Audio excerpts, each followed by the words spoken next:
Sandy Babb. Welcome to my studio. Wanted to share a little bit of a tip for removing the musty smells from vintage ephemera. A lot of times if you work with old papers, old books, you know, pretty much anything like that, they can have a musty smell to them. And sometimes it's quite strong, sometimes it's quite mild. So I wanted to show you a little bit of a haul that I was recently gifted, and then I'll show you a tip on how to get this not to smell.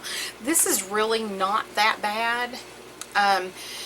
It's got a light must odor, but I still don't like to smell it, so I want to go ahead and rid this. And I was gifted a very big box of materials that had come from their old children's books. They're pretty much trash. They've been well loved and well read, and some of them are just the pages, some are the guts of the book, some are just the covers. There were supplies from a teacher, all kinds of things in this box, but they've got a light musty smell, and before I actually use them or want to get allergies from them, I want to clear them out. So I thought I'd just show you a couple of the fun things that were in this box. Everything in the box dates from the 1930s to the mid-1960s. So all of it's, you know, really cool vintage stuff. There are quite a few of these little cards that are Pistol Pete. I don't know who Pistol Pete is. I'll have to look him up and see. But anyway, some little cards. There were these really neat little stencils.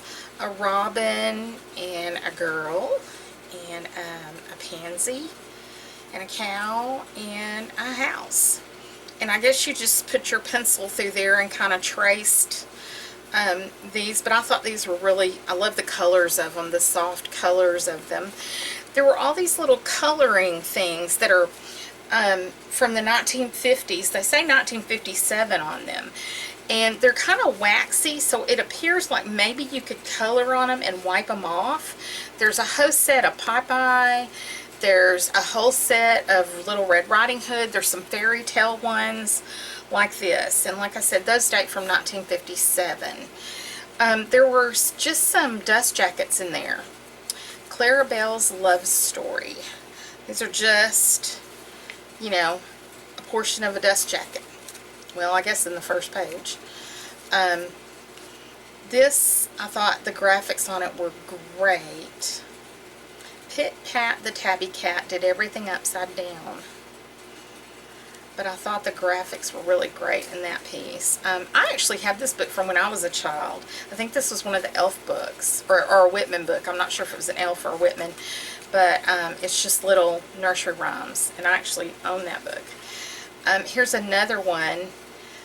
Look at the graphics in there. I love the colors. This is kind of my color palette, so I just love the little animals and the colors. Thought those were really sweet. Howdy Doody. Now, Howdy Doody was before my day. I think he was probably more in my dad's day. But there's a little Howdy Doody book.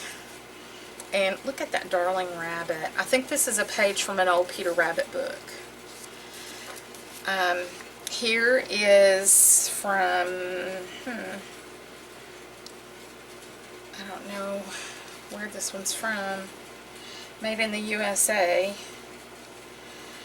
But I love the graphics. I thought that was really cool. There were some little coloring book pages in here that are just little sheets.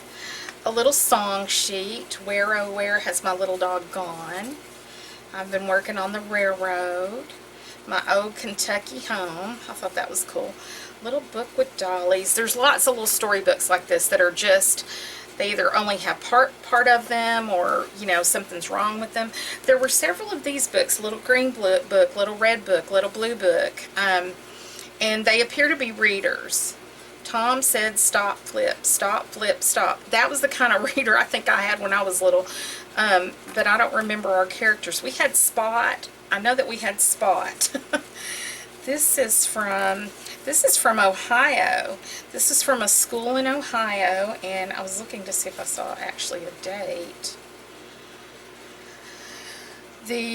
Let's see, it was first copyrighted in 1948 and 49 and then 53. I bet this is probably the 53. But look at the graphics, aren't they fun? And there were several of these little kind of Alice and Jerry books. I don't know what era Alice and Jerry are. This says 1941. So this is even before my dad. No, this would have been a little after my dad, so maybe that was his day. Rand McNally books. I used to love the Rand McNallys. Just little word book, learning your first words. And look at the graphics on this. Is this not the cutest little thing? And I don't know if this was like a little Easter thing or I don't know. Love this. The little blue jay wearing his little dapper vest. And then this was a cloth book, a nursery rhyme, an old cloth book, and it has beautiful illustrations. They're beautiful. It's kind of come all apart in pieces. It's kind of worn itself out.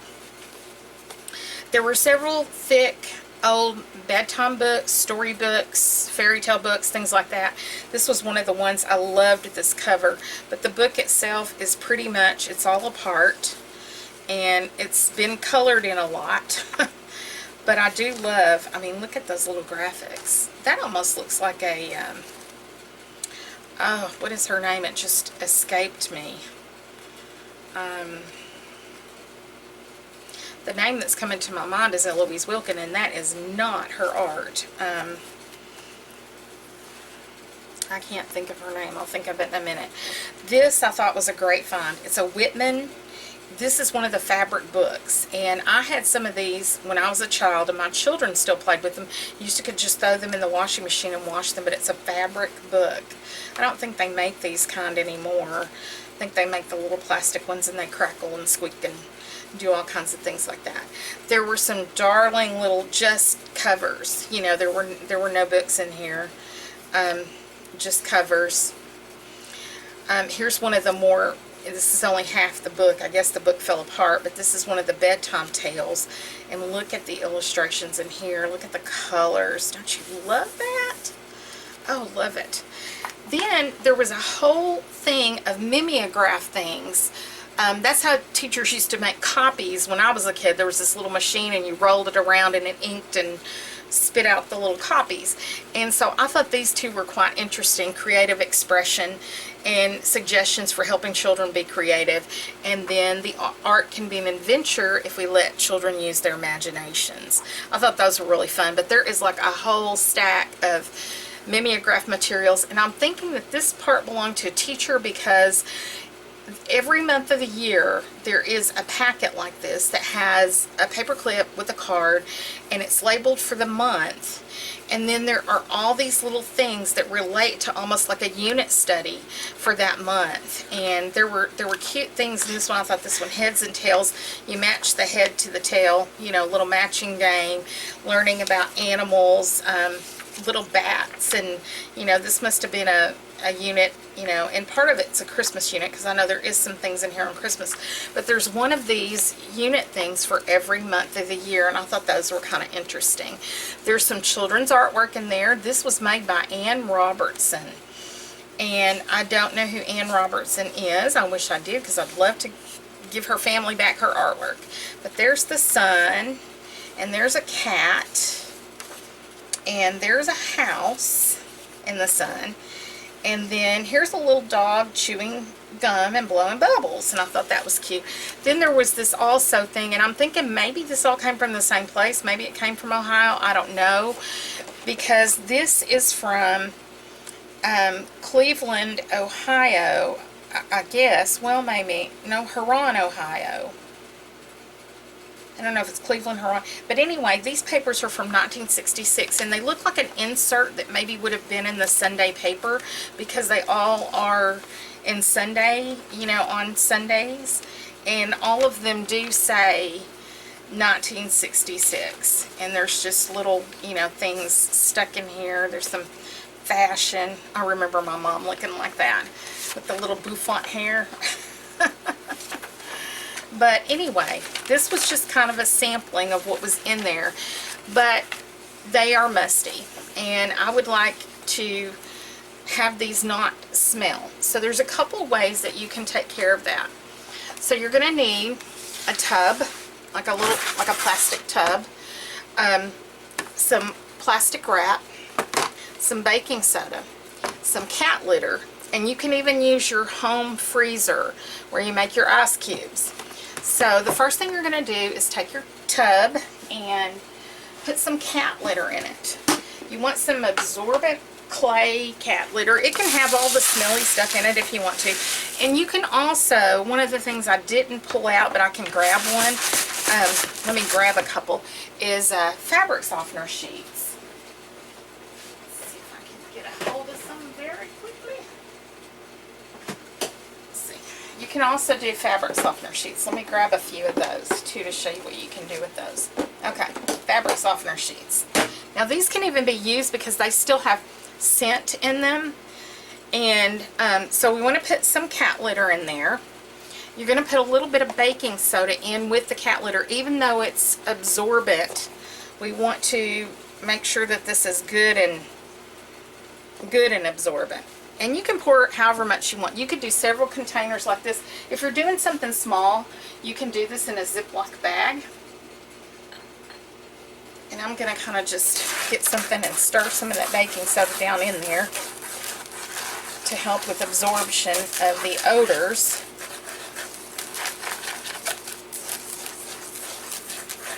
Then I'm simply going to kind of smooth that out, and we're going to start placing stuff in there. So I'm going to place this little book in here, place this little book in here. This does not damage your books. And occasionally in between here, if you want to, place a fabric softener sheet, and that helps absorb some of that smell. Or you could lay it in between the books like this, and you know, lay your papers and layer everything. And you can fill this up. You do not have to have it be you know, just a little bit in there. You can fill this up, you know, and just kind of layer everything in there.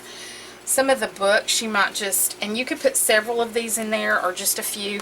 Just go to the dollar store and get the cheap ones though, or use your used ones. Don't, you know, spend a ton of money, you know, buying things that you're, you know, going to toss later.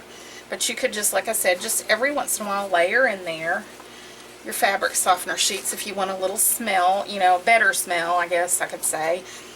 But we're going to put all these items in here. And we're going to close this up. I don't think I'm going to put any more than that in this one. Well, I guess I could just lay these papers on top. I think I'll stop there and show you the rest of the tutorial, because I've got another bin that I'm going to put stuff in. So after you've done this and you've gotten that layered, take some plastic wrap, and this is just going to help the seal. You want it to be really, really sealed. And we're going to seal the top here. Get a couple pieces of this.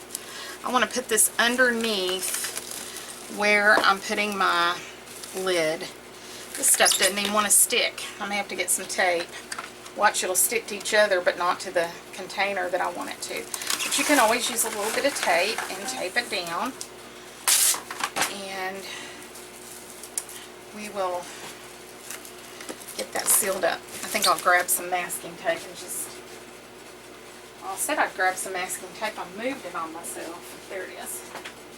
Sorry about that. I thought I had everything prepped. It's been a while since I filmed. Got to get back in the groove. Just going to tape that down on the sides just a little to hold it in place. Just on the corners and sides. And that way I get a, this helps you get a better seal to use the plastic wrap. Now, once I get this done, I'm going to put the lid on, and I'm going to put this away for, I'll just check it every once in a while, but for several days. I'll let this marinate in there to absorb the odor, and then I'll check and see, you know, but you want to leave it for several days. Okay, and I'm now going to put the lid on. Now, something else you can do to actually kill the spores, this lid doesn't seal as tightly as I want, so I'll probably weight it. I don't know why it's not one of those snap-on ones. The small container here is. But anyway, we're going to, one of the other things you can do if you want to completely kill the spores, if you have room, if you have a deep freeze or room in a freezer to put a container, do that. Fix it exactly like this, whether it's in a Ziploc bag or one of these plastic shoe containers or a big container like this. Let it sit in your freezer, because that will also kill those spores and you won't have the smell. And I know that there's some people who try to re-perfume their papers, like by spraying them with stuff and everything, and that really doesn't do anything but mask. That's not something that absorbs. The baking soda, if you keep this in your refrigerator, it absorbs odor. If you have a cat, you know that cat litter absorbs odor. What you're wanting to do is absorb that odor out of these papers and then treat them in the freezer. You don't even have to, you could treat them first for the smell and then bag them up in Ziploc bags, stick them in the freezer, leave them in there for a few days to kill those spores out, and then use your papers. So that is my tip for the day to get musty smells out of vintage ephemera. And I hope to see you around the studio. Thanks for joining me.